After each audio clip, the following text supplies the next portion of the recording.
The Winter of Frankie Machine is a 2006 crime thriller novel written by Don Winslow, author of The Power of the Dog. It follows Frank Marciano, a retired and aged San Diego mafia hitman who is a legend but has long since cut ties with the mob, instead enjoying life selling fish and surfing at the beach. One day, the boss of the Los Angeles crime family, an old associate of Frank, calls in for a simple favor: for him to oversee a meeting between two different parties. However, it turns out the meeting is a setup to have Frank killed. Someone from his past wants him dead, and he must race against the clock to find out who, why, how, and when. And with a past like his, narrowing down the list of candidates won't be easy.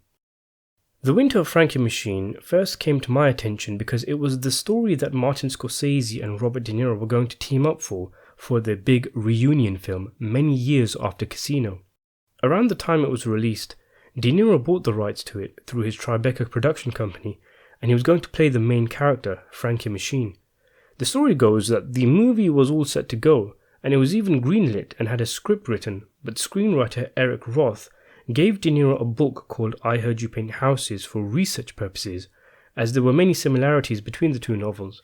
De Niro read it, and instead felt this was the book they should be making a movie out of, and Scorsese agreed.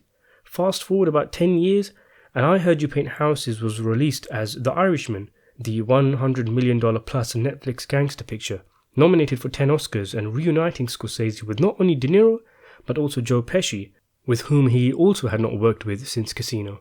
And it was also the first time Scorsese worked with legendary actor Al Pacino, who was nominated for an Oscar for his performance in the film. Frankie Machine, on the other hand, passed from director to director, but has still yet to be made. It was once planned to be made by another veteran of the crime genre, Michael Mann, director of Heat and The Insider, and the last I heard of it was that it was with William Friedkin, director of The Exorcist and The French Connection. To find out more about this project's history, you can check out a video I did on it called Frankie Machine, the Lost Scorsese De Niro Project, or something like that. Now, just to get something out of the way that people watching this video will probably be interested in, the comparisons between The Irishman and Frankie Machine. In my opinion, De Niro and Scorsese overwhelmingly made the correct decision in going for I Heard You Paint Houses rather than The Winter of Frankie Machine.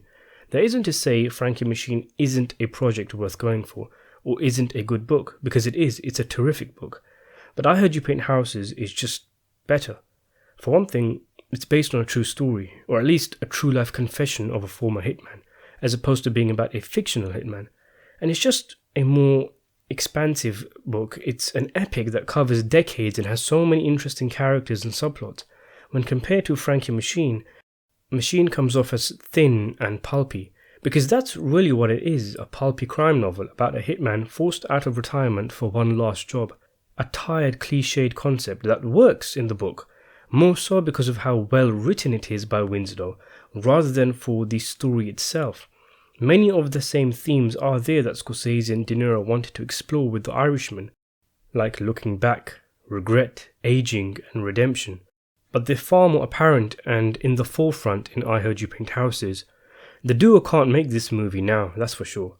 It covers too much similar ground with The Irishman. It doesn't have the scale, scope, or introspection of that project. And interestingly, some of the same characters are mentioned. Like there's this whole chapter about Jimmy Hoffa and the Teamsters casino loans. It would be too weird for them to make another film set in that same world, and they'd be retreading ground they've already covered, only in a less epic way. And a lot of the problems that existed with The Irishman would still exist with this film, just like the need for de-aging CGI for De Niro in flashback scenes. It just doesn't justify being the long-awaited re-team-up of Scorsese and De Niro over a decade after such an epic film like Casino. For them to finally re-collaborate for what is ultimately a really good read for a morning commute on the train would have been underwhelming. So with all that being said, I thought Frankie Machine was a fantastic novel. It's dirty, it's gritty, it has a pulpy, almost noir feel to it, and it goes like lightning. I actually thought I was just getting into the story, and when I checked, I was already over halfway through, just to give you an idea of how fast the novel reads. I like the way the book was set up.